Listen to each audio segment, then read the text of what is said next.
Kali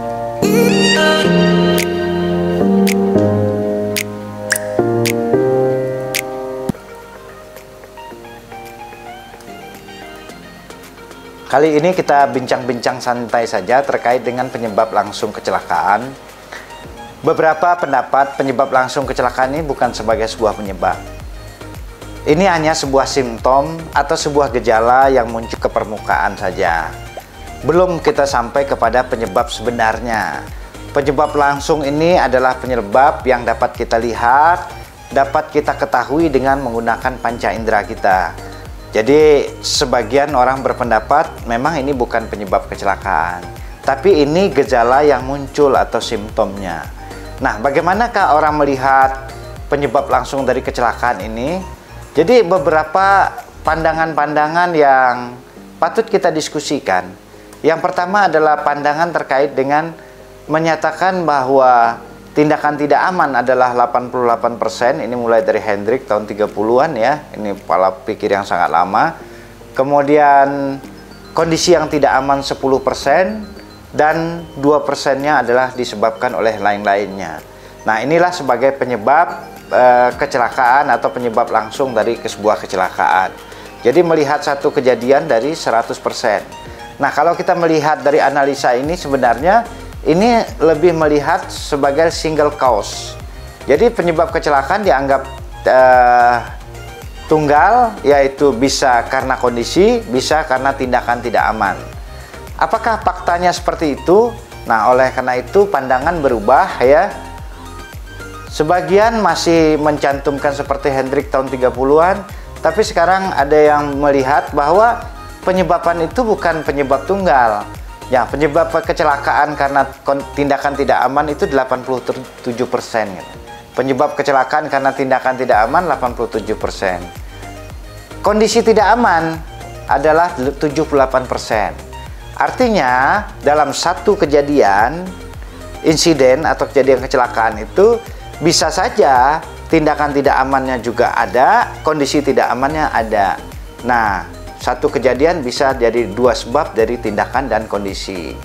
Nah, oleh karena itu kita melihat ada satu irisan dari 80% tindakan tidak aman dan 78% kondisi tidak aman. Di situ ada irisan. Berarti ada yang memang terjadinya single karena tindakan atau kondisi, tapi ada terjadi karena dua hal.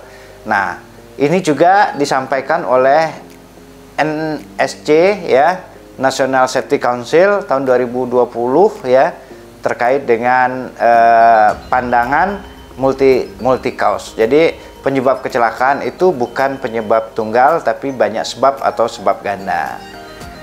Nah, walaupun pandangan-pandangan yang baru sekarang ya, karena banyak pendekatan-pendekatan pada psikologi dan orang-orang yang mentreat terhadap keselamatan kesehatan kerja ini banyaklah orang-orang dari psikologi, sehingga pandangan-pandangan sekarang lebih banyak ke arah kognitif. Ya, baik itu dari DuPont yang menganggap 96% itu adalah penyebabnya karena tindakan tidak aman, ya, atau bahasa lain at risk behavior-nya. Kemudian HSE UK 97% melihat itu sebagai at risk behavior-nya. Kalau Reason menganggap itu adalah semua at risk behavior atau unsafe act-nya, tindakan tidak aman disebabkan oleh faktor manusia, lebih kepada faktor manusia. Nah, dengan kondisi dan pandangan terbaru inilah banyak melahirkan ilmu-ilmu terkait dengan behavior. Karena pandangan penyebab kecelakaan yang utama adalah dari perilaku manusia. Maka konsep behavior pun berkembang saat ini. Nah, pandangan-pandangan yang lebih baru sekarang lebih melihat bahwa pendekatan kepada manusia atau pendekatan pada human factor.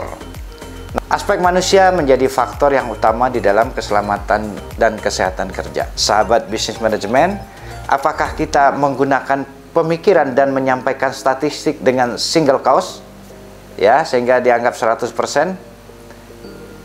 Dihitung dari 100%, 80%, 88 TTA, 10% KTA, dan 2% lain-lain.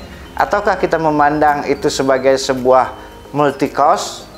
Ya, penyebab ganda bisa ada irisan antara TTA dan KTA, ataukah kita memandang bahwa sebuah kecelakaan ini adalah murni dari kecelakaan diakibatkan oleh faktor manusia dan lebih kita kenal sebagai human factor terkait dengan kognitif, ya, terkait dengan psikososial.